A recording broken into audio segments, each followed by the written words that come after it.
Baik, Assalamualaikum warahmatullahi wabarakatuh.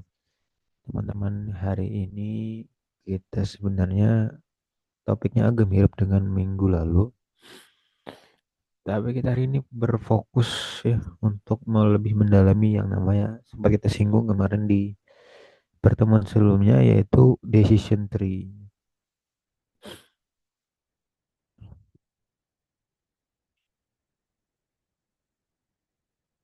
Nah ini ya, decision tree ini eh, sebenarnya sebuah diagram atau grafik yang akan dapat membantu kita dalam menentukan pilihan-pilihan yang akan kita hadapi di kehidupan sehari-hari maupun keputusan-keputusan bisnis yang akan kita ambil ya. Karena pilihan itu kan keputusan yang kita ambil kan berdasarkan alternatif dan pertimbangan outcomes secara finance ataupun lainnya ya yang akan kita pertimbangkan. Nah, untuk mempermudah hal tersebut kita dapat ya kita bisa membuat yang namanya decision tree atau pohon keputusan dengan mempertimbangkan satu keputusan apa yang mau diambil, kemudian pilihan-pilihannya apa saja ini, pilihan-pilihannya, kemudian hasil akhirnya bagaimana. Nah, dengan begini kita akan lebih clear dan objektif dalam menyikapi setiap keputusan yang akan kita ambil beserta alternatif-alternatifnya. Nah, ini salah satu contoh dari decision tree yang masih sederhana, cukup sederhana ya. Ketika ada chart atau keranjang ya. Apakah di sini ada dua ya. Ketika keranjang kuning itu diabaikan, apakah customer akan kembali lagi atau tidak ya? Kalau ternyata keranjang di e-commerce kita itu diabaikan, kemudian customer kembali lagi, maka kita ada chance ya. Ada chance untuk me- merayu dia gitu ya untuk berbelanja dengan memberikan diskon ataupun reminder email. Jika customer tidak kembali lagi, kemungkinan memang dia tidak tertarik dengan produk tersebut, maka kita take no action ya. Ini salah satu contoh yang sederhana. Kemudian agak detail lagi ya. Dari alternatif ini ada lagi eh, cabang lagi gitu teman-teman ya. Ya. Dari cabang keputusan ada lagi cabangnya gitu ya. Nah, ini agak lebih kompleks ya. Apakah kamu merasakan abdominal pain? Iya, ya. Apakah apakah sakitnya parah dan eh, sudden ya, tiba-tiba? Jika iya, appendicitis, kemudian gastric discomfort ya. Apakah appendicitis? Nah, jika iya, emergency, kemudian further. Kalau tidak, ternyata lanjut ke further assessment. Nah, ini secara kesehatan ini ya, saya kurang paham, tapi kurang lebih teman-teman nangkap ya. Ini keputusan decision tree yang alternatifnya memiliki alternatif lagi begitu. Nah, untuk di bisnis umumnya decision tree itu berbentuk seperti ini teman-teman.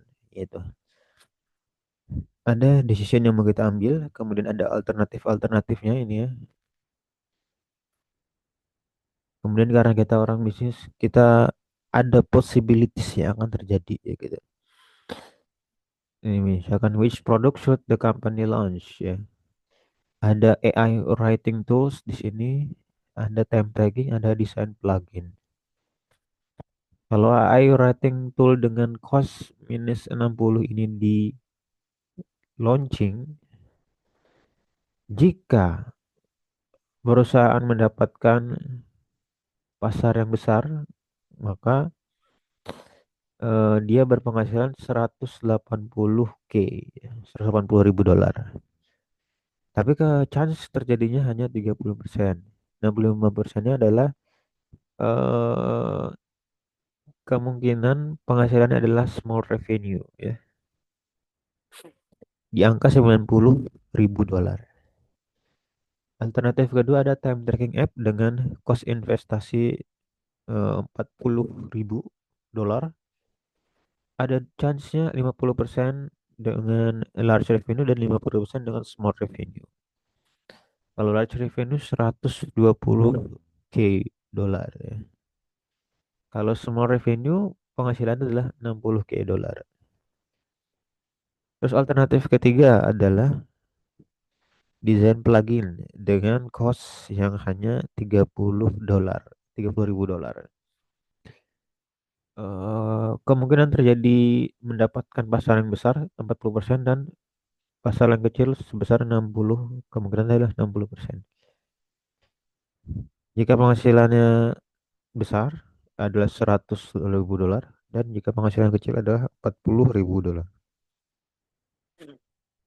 Nah, kemudian nanti kita akan menghitung seperti minggu lalu adalah expected value-nya ya. Possibilities dikali dengan outcomes 180.000 ditambah possibilities yang lain 65% dikali outcomes-nya 90.000 dikurangi jumlah investasi yang dilakukan di awal yaitu minus 60.000. Maka jadi expected value-nya atau EMV-nya adalah 106,5 ribu dolar. Ya. Begitupun yang lain ya, 50 dikali 100 ditambah 50 dikali 60.000, 50% dikali 60.000, dikurangi cost awal investasi itu minus 40. Ya. Maka dapat 50.000 dolar untuk EMV di time tracking app. Dan juga yang lainnya ada 40% dikali 100.000, 60% dikali 40.000, kemudian dikurangi dengan cost investasinya 30.000. Maka expected value-nya adalah 34k. Nah, dengan begini kita bisa mengetahui bahwa secara EMV atau expected monetary value yang seharusnya kita ambil adalah AI writing tools ya. Walaupun dari segi investasi cost-nya adalah 2 kali ya daripada yang lain gitu. 60.000 dolar. Tapi expected monetary value-nya adalah lebih besar. Walaupun chance mendapatkan pasar yang besar itu sangat sedikit. Dan mendapatkan smart revenue itu 65%, hanya 65%. Cukup gede ya, 65%. Jadi lebih kemungkinan ini terjadi daripada ini terjadi. Tapi secara EMV ini lebih besar. Maka secara business wise kita seharusnya mengambil alternatif membuat AI writing tools. Nah, itu untuk decision tree di secara umum di bisnis seperti ini ya. Ada angka-angka yang dapat kita patok. Walaupun ini sifatnya subjektif ya. The possibilities are subjektif sesuai dengan keyakinan para pemimpin ataupun eksekutifnya. Atau kalau teman-teman punya data di market bisa digunakan sebagai acuan juga. Tapi umumnya ini bersifat subjektif. Nah, tapi dengan ini kita bisa memutuskan hal tersebut secara lebih objektif dan lebih clear dibandingkan kita cuma ngomong-ngomong aja gitu ya. Atau kita rapat-rapat aja tapi kita tidak melihat secara big picture-nya bagaimana. Kurang lebih seperti itu. Nah ini ya, jumlah simbol yang dapat digunakan pada decision tree. Ada yang paling atas ini ya. Ini pertanyaan yang atau problem yang mau kita selesaikan ya. Seperti ini ya. Kemudian ini adalah ini ya, alternatif-alternatif yang digunakan atau yang dapat dipilih nanti di sini juga. Kemudian kalau ada bulat ini berarti adalah cabang. Cabang possibilities yang akan terjadi ya ketika kita memilih alternatif ini gitu. Kalau bisnisnya ada untung gede, ada untung besar ataupun misalkan flop. Dan terakhir ada final result atau outcome yang ada di ujung sini. Nah, ini akan mempermudah kita secara visual memahami keputusan yang akan kita ambil. Nah, ini sudah saya jelaskan ya. Kebutuhannya adalah untuk satu kita memperjelas tadi, kemudian kita dapat menghitung IMV-nya dengan lebih jelas juga gitu.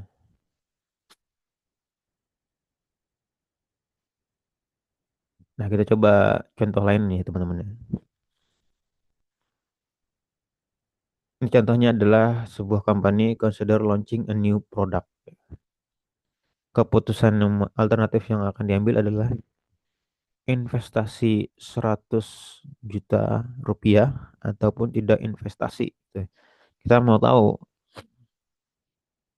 apakah dengan investasi ini kita akan mendapatkan untung yang lebih besar ataupun sebaliknya, apakah dengan tidak investasi kita malah untung gitu ya. Dengan keyakinan manajer, suksesnya adalah 60% dan akan gagalnya proyek ini adalah 40%. Ini adalah probabilitiesnya. Kalau sukses kita mendapatkan revenue 300 juta rupiah. Sementara kalau kita gagal, kita tetap mendapatkan untung juga ini ya, 20 juta rupiah ya. Yang penting ada semuanya ketika kita sukses. Nah, teman-teman bisa menggunakan, bisa di-scan ini ya. Teman-teman bisa menggunakan aplikasi yang namanya Draw.io. Ini untuk membuat decision tree ini. Silahkan dipelajari lebih lanjut. Pada contoh sebelumnya kita akan membuat decision tree. Kurang lebih jadinya nanti seperti ini, teman-teman. Nah,